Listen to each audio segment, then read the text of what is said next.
Before I was diagnosed with PNH, I was on top of the world. You know, I was living the dream of being an All-American in college, being part of an NCAA championship team in wrestling, and then being able to train with my brother full time. You know, just training and competing and just making each other better, and it was awesome. Well, when I was diagnosed with PNH, I really had no idea what it was. I never heard of it. I never ran into any doctors that have heard of it, or any med students for that matter. And so, to me, it was, a bunch of unknowns, a lot of unknowns. The symptoms I had before I was diagnosed with PNH, I had some back pain, some stomach pain, dark urine. Once it progressed and just didn't go away, I knew that I had a problem. I would never have thought the magnitude of PNH. He was sleeping a lot, we noticed. I was just like, this isn't normal. You know, he's sleeping 10, 12 hours and he's still tired. I noticed his urine was dark, but I didn't really put that together. I basically broke the news to my family by just sending him a text message, and then I went off to wrestling practice.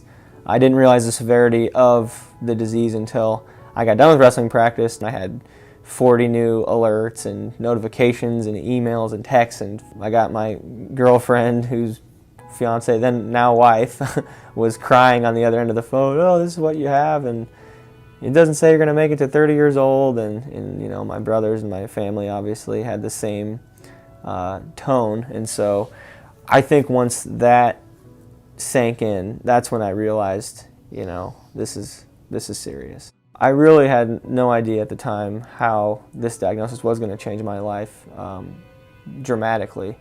The doctor told me that I would never be able to compete in a combat sport for the rest of my life, because up till this point my life was wrestling and was fighting, and so I had nothing else to do. And really the dreams of my brother and I competing in the UFC together and winning world titles together was the goal, and really having that taken from you that fast, that abruptly, at that moment when I was on the brink of, making it big, was, pretty heart-wrenching.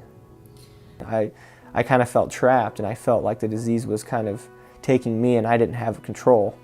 Joe and I had just gotten engaged probably 6 months before his diagnosis, so we were both in college still, planning a wedding, hoping to get married that next May. My thought was, okay, well, now do I tell the girl that I want to marry?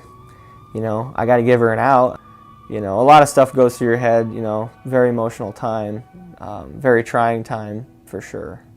It was very, very scary. I mean, knowing that the guy I'm going to marry could die in 5 years.